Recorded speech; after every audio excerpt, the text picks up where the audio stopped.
Brilliant academy में आप सबका स्वागत है। बच्चों, मैंने ना पहले आपको अलंकार के बारे में बताया था, ठीक है, कि शब्द अलंकार क्या है। बच्चों, जो आज मैं वीडियो लेके आई हूँ ना, ये मैं लाई हूँ आपके अर्थ अलंकार के बारे में। पहले हम जो पढ़ चुके हैं नेक्स्ट वीडियो में, नेक्स्ट मेरी क्लास थी, उसमें मैंने बताया था कि शब्द अलंकार क्या होती है, शब्द अलंकार के अंतर्गत में कौन कौन से अलंकार आती है। आज मैं आपको पढ़ाऊंगी कि अर्थ अलंकार क्या है। अर्थ अलंकार, पहले तो मैं आपको ये बता दूं कि जहाँ अर्थों का चमत्कार होता है उसे अर्थ अलंकार कहते हैं, और जहाँ शब्दों का चमत्कार हुआ था वहाँ शब्द अलंकार होता है। बच्चों, आज जो है 4 वाला उत्प्रेक्षा अलंकार, इसमें बच्चे बहुत ज्यादा कंफ्यूज हो जाते हैं कि उपमेय और उपमान ये क्या है। मैम देखो बच्चों, उपमेय क्या होता है, जिसकी तुलना दी जाए, यानी कि जिसके बारे में बताया जाए, जिसकी तुलना की जा रही है, किससे की जा रही है। और उपमान जिसकी बारे में तुलना की जाती है, जिसकी तुलना की जाए वह उपमेय है, और जिससे की जाए उसको उपमान कहते हैं। इसकी परिभाषा अगर मैं बताऊं तो जहां उपमेय में उपमान की संभावना व्यक्त की जाए वहां उत्प्रेक्षा अलंकार होता है। क्या होता है उत्प्रेक्षा अलंकार? जहां उपमेय में उपमान की संभावना व्यक्त की जाए वहां उत्प्रेक्षा अलंकार होता है।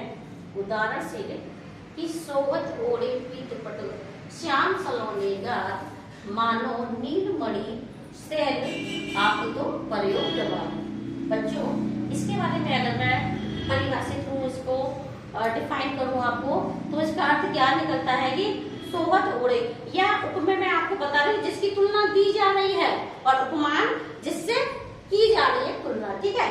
तो जो श्री कृष्ण ने पीले कलर के वस्त्र धारण कर रखे हैं, उनकी जो परछाई है ना, पीले वस्त्र की तुलना किससे की गई है? नीलमणि एक पर्वत है, उस पर सूर्य की किरणें आ रही हैं। तो सूर्य की किरणें कैसे होती है बेटा? वो भी येलो कलर की होती है, वो भी पीले रंग की होती है।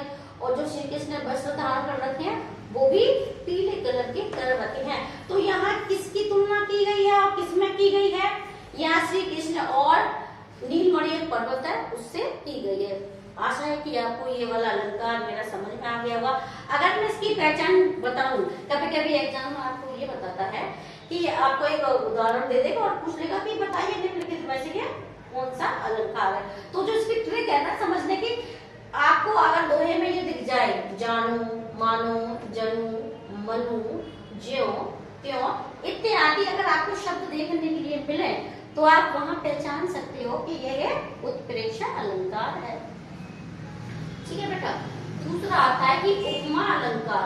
उपमा से आप थोड़ा सा समझ सकते हैं कि यहाँ क्या करते हैं कि दो वस्तुओं में हम तुलना करते हैं, दो वस्तुओं का ऑपरेशन कंपैरिजन करते हैं।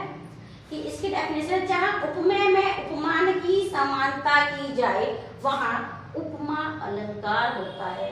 क्या किया जाए बेटा?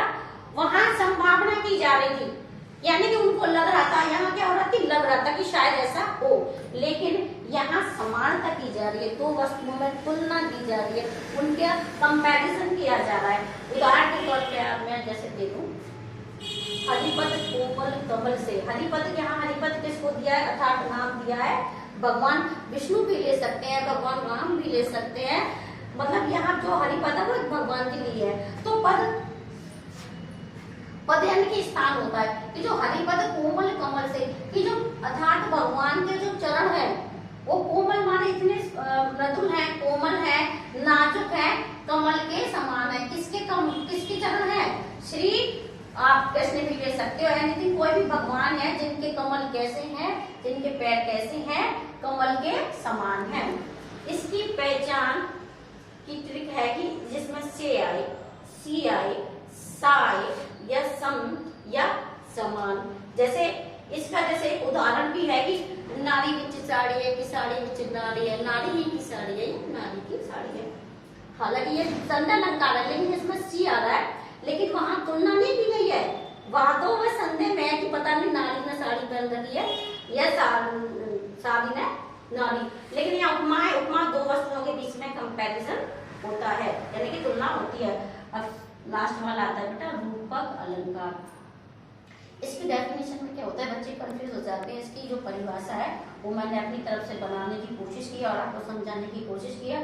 आई थिंक आप ये समझ लोगे कि उपमेय की जाती है जिसकी तुलना की जाती है और उपमान जिससे की जाती है। ठीक है, तो जहां उपमेय और उपमान में कोई भेद प्रकट नहीं किया जाता वहां रूपक अलंकार होता है। जैसे सपोज करो दो वस्तु हैं आपके पास में, ये वस्तु है एक वस्तु है, लेकिन उनमें कोई भी यानी कि भेद यानी कि उसमें हम बता नहीं सकते कि कौन सी वस्तु कौन सी है, उसमें हम भेद नहीं कर सकते, वह हमेशा वह वस्तु हमें एक सी दिखती है।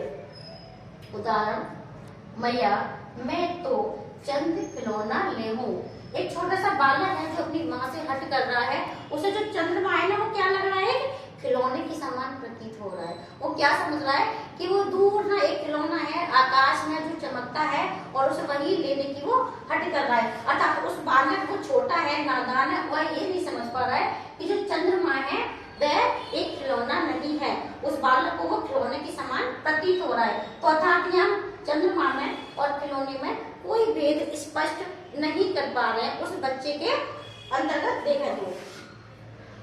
चंद्रमा उपमा हो गया, उसकी उपमान कर रहे हैं, खिलौना उपमेय यानी उसकी तुलना दी जा रही है, किससे दी जा रही है, चंद्रमा से दी जा रही है। अब इसकी पहचान की ट्रिक मैं बताऊं तो इस अलंकार में अधिकतर योजक चिन्ह आपको देखने को मिलता है।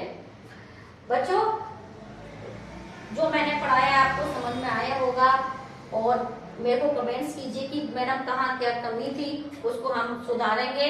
और मेरा पढ़ाया जरा सा भी आपको अच्छा लगता है तो लाइक कीजिए, शेयर कीजिए और सब्सक्राइब कीजिए। Thank you.